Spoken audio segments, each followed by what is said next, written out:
Good evening, Mission Control. It is just so amazing how quickly everything is changing here.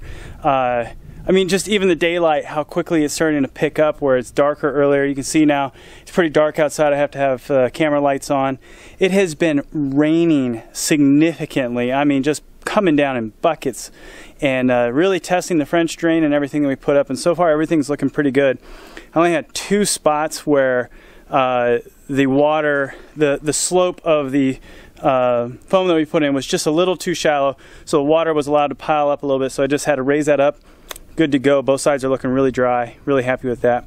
Tonight I want to talk to you about a procurement that we made. Behind me here, we were getting pretty crammed in our original delivery vehicle, and we needed to upgrade. And we needed to upgrade not too much, because we plan on being successful, but we don't want to go too big too fast. So we ended up getting a large SUV rather than a delivery van. And one of the key reasons for that is because on our road we need a good 4-wheel drive vehicle, and I could not find any affordable vans. We ended up spending about $4,500 on this. It's a 2003 Ford Expedition with 160,000 miles on it. Pretty decent shape. What I wanted to talk to you about tonight is how are we going to make this a delivery vehicle. So let's go around to the back here. See, looking in there, there's a whole lot of space here. Way more space. Actually, it's going to be pretty close to exactly what we need. What are you doing in here? Get out of here. Come on now. Inspectors, I tell you. So, one of the key things we wanted to do is have a vehicle that, let's say we completely fail, we could still use it for our own purposes. So this would be a good family vehicle, hopefully someday, prayerfully. My wife and I are able to have kids.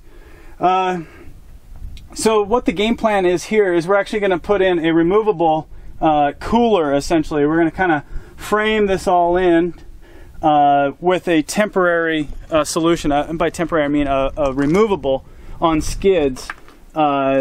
So you can slide it in, slide it out real easy. We could back up to the barn and slide the cooler system out, put it on stilts, on sawhorses, whatever, hold it up, and then when we need it, we can slide it back in. Normally it's going to be in, though. It's not going to be out most of the time. This is going to be primary objective here with this vehicle is for deliveries. So my plan is actually up front here, underneath this seat. It's hard to see. Oh, here we go. So there's some attachment points down there, right there and right there, and those are mirrored up front here underneath of the seat. So what I'm going to do is I'm actually going to put a bracket down on the floor, run it forward and up to stop all forward motion, and tie that together with all 3 of these seats. They all have connection points. Probably use aluminum.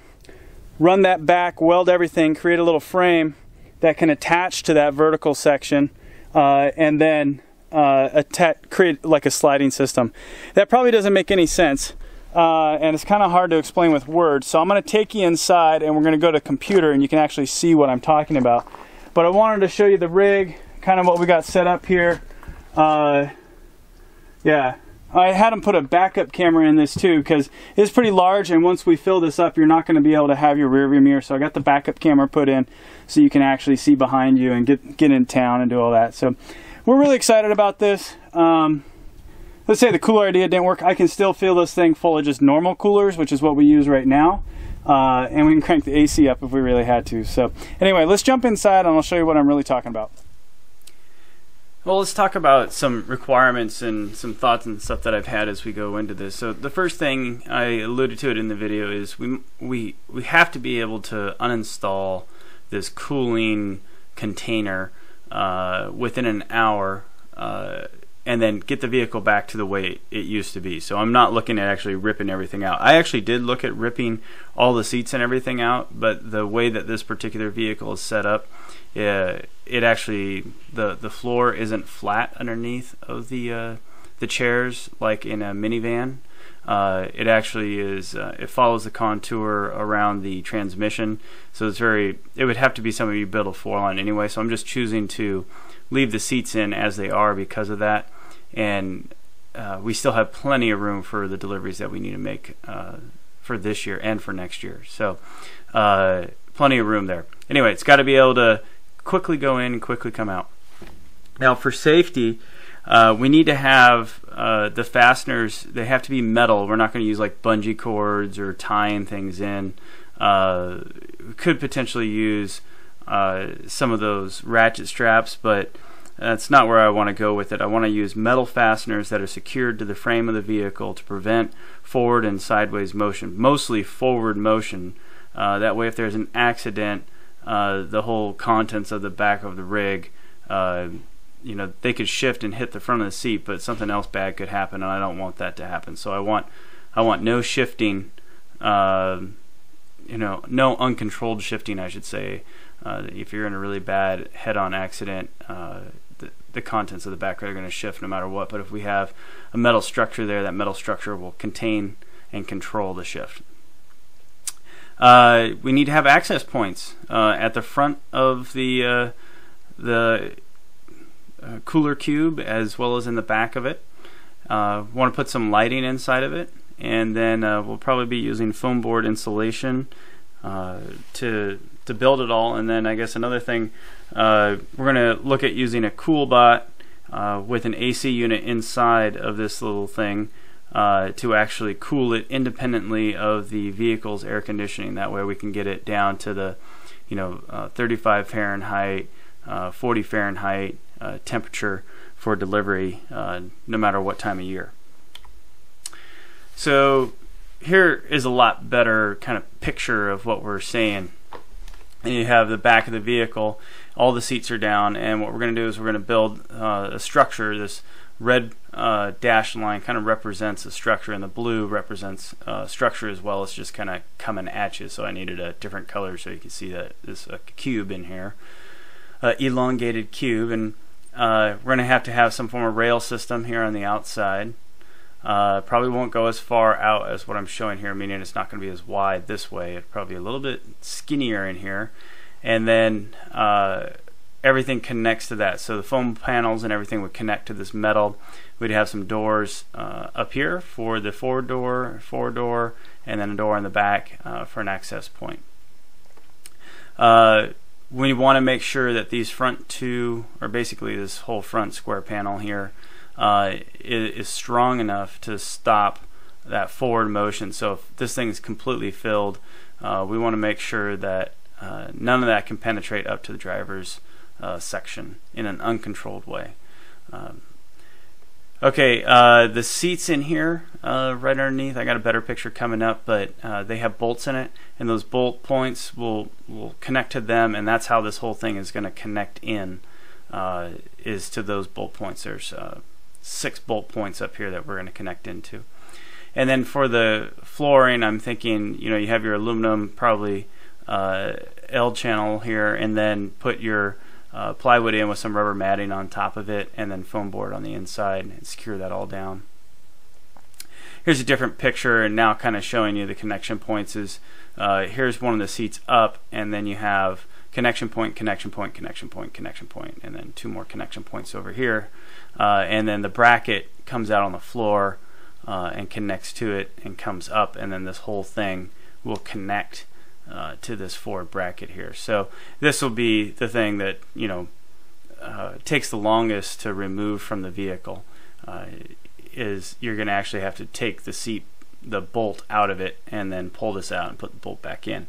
But that'll be it. That'll be the only real modification to the vehicle, and you could still use these seats. You're just going to have these brackets up in front of you. So there you go. That's currently the game plan. I know a lot of people are probably going to say, well, I'm anticipating probably the most comments of, why'd you go with this vehicle? Why'd you go with this vehicle? I had quite a few different requirements that I was looking at.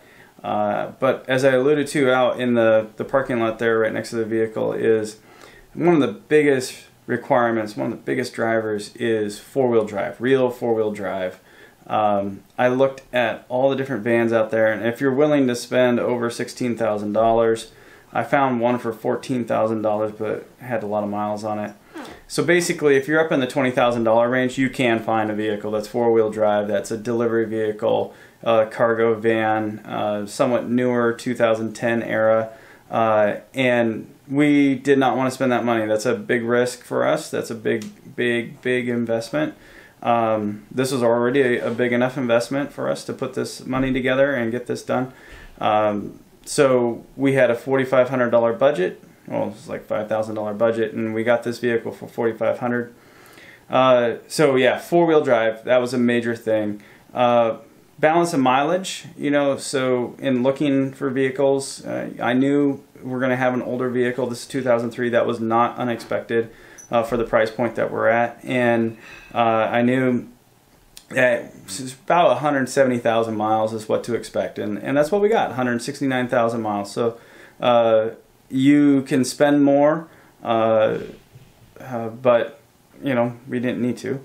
It has plenty of cargo area, did all the math, lots of volume back there. We can fit an entire week's worth of deliveries back there. Even once we put the cube in, you know, it's all going to work. It'll be fine. So let's see. It really came down to Ford Expedition, or you could also look at the Yukons and all that type of stuff, but I'm a Ford guy, so I'm going to go with the Expedition. And then for a non-SUV, the Toyota Sienna minivan was actually a really good choice as well. But its clearance is what kind of got that one to where it's pretty low to the ground. Expedition is a little bit higher, and we need that. We definitely need that. So there are some other factors that I was looking at, like ease of install. What was another one? Ease of putting the shelving in, taking it out, stuff like that. And in the scoring, we looked at Ford Explorer, Ford Expedition, Toyota Sienna, Chevy Astrovan, and a Chevy full-size van that was four-wheel drive. And the Chevy full-size van came out to be just too expensive. It was $14,000. The Astrovan, people love them, but it didn't have any real reuse, and it was just as expensive, if not more expensive, as the other ones. Well, it didn't have reuse for us. It has things that people can do with it. You can convert it. It's a pretty cool little rig. The Ford Explorer, just a little too small, but the Expedition, you know, did better than it. And then the Sienna and the Expedition went head to head, and I think it was actually like 1 point off in the trade study that I did. I actually did a trade study, wrote it all down, gave everything points, added everything up, and it came down to the Sienna versus the Expedition. And Mrs. Martian really loved the Expedition. We loved the four-wheel drive, so that ended up being the one that we went with. Got a good deal on it.